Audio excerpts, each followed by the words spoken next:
Beef. It's what's for dinner. But what type of beef are you eating? Did that cow leisurely graze on grass in a rolling field, or eat grain while standing next to hundreds of other cows in a feedlot? And the million-dollar question, does it really matter in the end? In recent years, people have been led to believe the idea that grass-fed beef is better. But what does better really mean? Does a cow eating grass its entire life equate to better beef? And why do people think this way? A wide platform of people, ranging from people like me who know and understand the path to the plate our food takes, to people who live in places like urban California who have never seen a live cow before, question the idea of grass versus grain-fed. Reasons range from palpability, nutrient and fat content, less exposure to antibiotics, and the belief that it is better for the environment. All of these potential benefits come at a hefty cost though. Consumers will pay an average of $5 more per pound for grass-fed beef.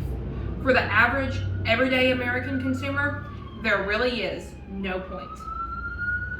It's important to note that grain-fed cattle are actually grain-finished cattle. These cattle spend most of their life eating grass, then spend the last 4 to 6 months of their life consuming grain, as well as hay and other foliage at a feedlot. According to Feed Research, only 11% of feedlot cattle's lifetime diet is made of grain.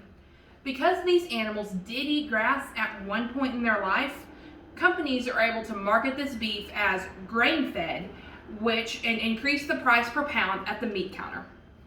I have eaten a lot of steak in my 17 years on this earth, and I have tried both grass and grain-fed.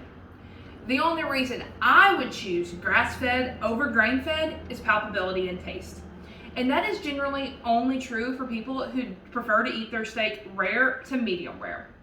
I will admit that a grass-fed rare Wagyu filet is something sent straight from heaven.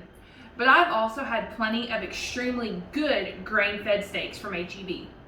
I'd also wager that someone who eats beef, specifically steak, only a few times per year would not be able to tell the difference if they took a bite of both.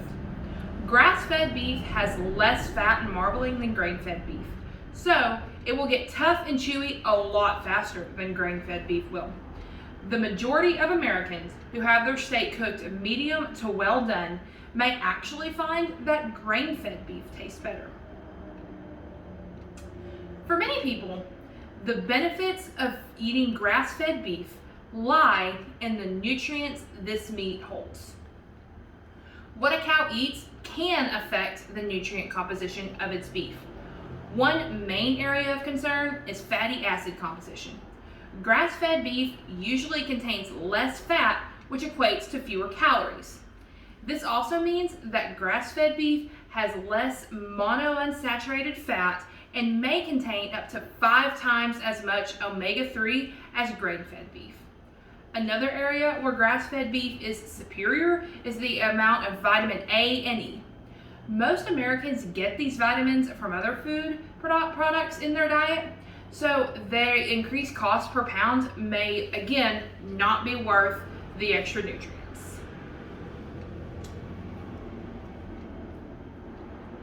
It has also become increasingly popular for consumers to steer away from antibiotics in their meat. What many people don't understand is that antibiotics given to cattle have a withdrawal date, making the meat perfectly safe to eat. Grass-fed beef may be given an FDA-approved antibiotic just like grain-fed. For a consumer truly concerned, the option they should be looking for is certified organic beef.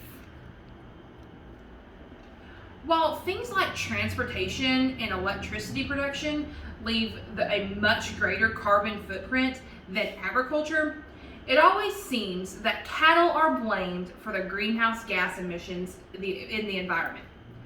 People have a misconception that grass-fed beef releases less gas into the air because the carbon they release gets trapped in the soil they graze. But in reality, the longer lifespan of grass-fed cattle leads to a larger carbon footprint as compared to grain-finished beef. regardless of today's perception that grass-fed beef is better, the facts simply do not support the idea. For the average American consumer, grain-finished beef should be what's for dinner.